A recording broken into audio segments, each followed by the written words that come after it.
Salut tout le monde, c'est l'investisseur, j'espère que vous allez bien. Aujourd'hui, petite vidéo assez cool, elle m'a été proposée par l'un de vous sur le serveur Discord tout simplement.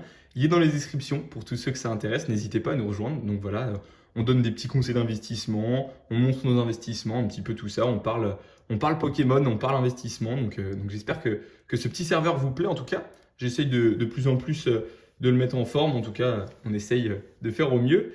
Du coup aujourd'hui on va parler de comment vendre ses items quand les vendre et au meilleur prix tout simplement, enfin sur quelle plateforme du coup les revendre et comment faire un petit peu ces photos, comment mettre en avant ces items. On va parler de tout ça, j'espère que le sujet de la vidéo vous plaît. N'hésitez pas à liker, à vous abonner, tout ça, voilà, commenter, mettre vos avis sur vous, sur quelle plateforme par exemple vous revendez, donner des petits conseils dans les commentaires, n'hésitez pas, voilà, on est là pour ça tout simplement. Du coup, on est parti pour commencer la vidéo. Du coup, il y a deux plateformes de revente qui sont les plus intéressantes pour moi, ça va être eBay et Vinted. Le problème d'eBay, c'est que c'est très mal référencé. En gros, quand tu n'as pas d'évaluation et quand tu postes très rarement sur eBay, malheureusement, ta publication ou ta vente elle va être très mal vue. En fait, il y a très peu de gens qui vont pouvoir la voir. Ça va se voir au dernier moment. Ce qui marche le mieux quand même sur Vinted, c'est les enchères. Quand vous mettez un produit aux enchères, en fait, il va partir parce que forcément, une ETB à 10 euros, les gens, ils le voient, quoi. Donc, ils vont enchérir, ils vont enchérir. Et plus les gens enchérissent, plus il y a de l'enchère, plus ta vente est référencée, en fait. Ce qui est bien sur Vinted, c'est qu'il n'y a pas tout ça. Par contre, le plus important sur Vinted, c'est d'avoir des évaluations. Par exemple, moi, sur mon Vinted, j'ai un petit peu d'évaluation. Enfin, voilà, je fais quand même des ventes. Et ce que j'ai fait aussi avant, c'est que j'ai vendu un petit peu des produits à moi. Donc, j'ai vendu des vêtements, j'ai vendu des outils, j'ai vendu un petit peu de choses qui m'appartenaient. Comme ça me permet d'avoir des évaluations positives. Et derrière, les gens ont un petit peu plus confiance en moi. Parce que quand on achète un produit Pokémon, par exemple, qui a 4-5 ans, il faut quand même qu'on ait confiance en lui. Je veux dire, on achète un produit à 400 euros, par exemple, on ne va pas commencer à s'amuser à aller acheter à n'importe qui, au premier venu, à la première offre qui nous plaît, tout simplement. Donc, il faut avoir des évaluations pour pouvoir vendre au meilleur prix sur Vinted.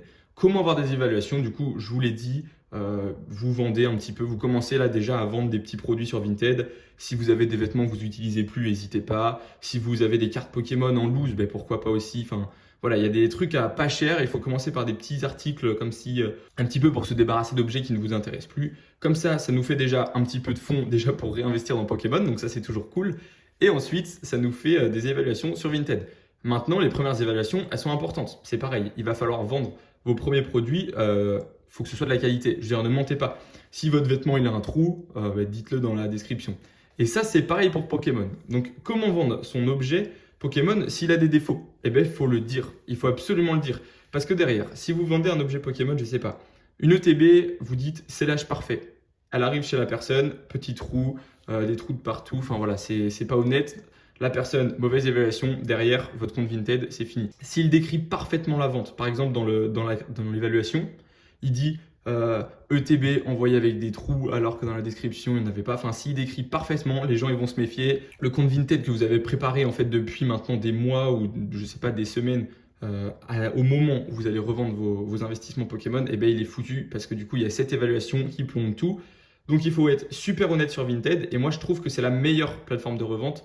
Déjà pour les frais, pour la sécurité et pour la simplicité. Voilà, vous avez juste à mettre des photos. En plus, maintenant, il y a je ne sais pas si vous avez vu, il y a les sous-catégories. Et maintenant, il y a carte Pokémon, coffret Pokémon, boîte Pokémon, enfin, il y a tout ça. Donc, c'est vrai que c'est super bien référencé Pokémon sur Vinted. Il y a énormément d'utilisateurs, c'est en croissance permanente, donc super chouette. Ensuite, du coup, quand revendre ses items? Quand est-ce que c'est le meilleur moment pour vendre son item Pokémon, tout simplement? Le meilleur moment, il n'y en a pas vraiment. On va dire que le meilleur moment, c'est le plus tard possible parce que c'est là où ça va prendre le plus de valeur. Donc, ça dépend en fait de votre investissement et de votre vision long terme, court terme ou moyen terme. Si par exemple, vous voulez faire un roulement sur un an, tous les 1 an, vous videz votre stock, vous rachetez un nouveau stock de plus récent et comme ça, vous faites toujours un roulement tous les ans. Moi, c'est pas vraiment ce que je fais. Moi, j'ai un roulement assez particulier. C'est à chaque bloc, je change complètement de collection. Donc, là, je suis un petit peu en train de revenir sur mes pas parce que j'achète un petit peu de vintage en ce moment sur de l'investissement du coup long terme, voire très long terme. Je suis en train d'acheter voilà, des petits art sets des anciennes collections. J'essaye de me faire un petit peu le bloc épée et bouclier en art set. Comme ça, j'ai un investissement un petit peu varié, mais ce que je ne faisais pas avant. En fait, avant, une fois qu'on est passé du bloc épée et bouclier au bloc écarlate et violet, j'ai viré tout le bloc épée et bouclier. Je suis passé sur du écarlate et violet et voilà, ainsi de suite. Après, je vends pas tout d'un coup, bien évidemment. C'est pas du jour au lendemain, hop, tout sur Vinted. Non, je fais petit à petit, série par série. Par exemple, épée et bouclier, je commence par la première série. Une fois que tout est vendu, je vends la deuxième. Une fois que tout est vendu, je vends la troisième. Une fois que tout est vendu, je vends la quatrième. Comme ça prend en valeur petit à petit, tout simplement. C'est pas forcément la meilleure chose à faire, je suis bien conscient. Il y en a qui attendent, qui préfèrent attendre 5 ans, 7 ans avant de vendre. Il y en a beaucoup qui disent que c'est 7 ans le meilleur moment pour vendre. Après, ça devient trop cher et du coup, c'est pas forcément non plus trop bien quand ça devient trop cher parce que ça a tendance à faire des vagues. Un coup, ça va être cher, un coup moins cher. Donc, le meilleur moment, il n'y en a pas vraiment. Je ne peux pas donner forcément de conseils sur ça. Mais faites-vous un petit roulement. Commencez par exemple à vous dire allez, une fois que ça a fait x2, je vends. Une fois que ça a fait x3, je vends. Et c'est toujours sympa en fait de se donner des objectifs. Par exemple, j'achète un coffret, tant qu'il n'a pas fait x2, je ne le vends pas. Et du coup, vous pouvez peut-être le garder un an, ou ça se trouve, vous allez le garder pendant 4, 5 ans si le coffret est pas rare du tout. Donc voilà, c'est assez compliqué de dire un petit peu aux gens quand vendre ces articles Pokémon, parce qu'il n'y a pas vraiment de bons moments. Les meilleurs moments surtout, c'est quand il y a une hype. Pourquoi? Parce que beaucoup de monde sur le marché, les prix explosent. Donc j'ai envie de dire que le meilleur moment pour vendre là, c'est presque maintenant. Sauf que bon, mais tous ceux qui investissent aujourd'hui, on va pas revendre maintenant, c'est pas le but. Mais à chaque fois qu'il y a une hype, voilà, souvent c'est le bon moment. Je sais pas si vous avez connu les 25 ans de Pokémon, donc célébration, tout ça, la série la plus cotée, la plus hype de ces dernières années. Eh ben, bientôt, il y a les 30 ans de Pokémon. Et ces 30 ans de Pokémon, je pense que ça va être peut-être le meilleur moment pour revendre l'investissement qu'on est en train de faire aujourd'hui. Parce que du coup, il va y avoir tellement de gens sur Pokémon. On ne peut pas prédire l'avenir, bien évidemment. Mais s'ils font un beau truc et s'ils font de belles choses pour ces 30 ans, on va avoir de très belles séries. Donc on va voir ce qui arrive par la suite. Mais il n'y a pas vraiment de bon moment. Juste, c'est à vous de vous faire un petit planning, un petit roulement. Je vais vous présenter dans une vidéo aussi mon tableur Excel avec un petit peu comment j'organise mon investissement en fonction des différentes séries, un petit peu tout ça. Donc voilà. Maintenant, comment faire, on va dire, une belle vente? Comment bien mettre en valeur son produit? Déjà, ce qui est important, ça va être de faire des photos avec le flash. Là, ce que vous voyez à l'écran, malheureusement, j'ai pas le budget pour une très grosse caméra ou quoi que ce soit, mais quand je fais mes petites ventes, j'essaie de mettre mon produit en valeur. Souvent, ce que je fais, c'est fond noir ou fond blanc. Voilà, un fond blanc comme ça, c'est pas trop mal. Voilà, pour des articles Pokémon, ça met bien en valeur le produit, parce que souvent, c'est des couleurs soit sombres, soit peps. Donc, quand la couleur est sombre, j'essaie de mettre un fond blanc. Et quand c'est un item un peu plus clair, je peux le mettre sur un fond noir, comme ça fait plus ressortir l'item.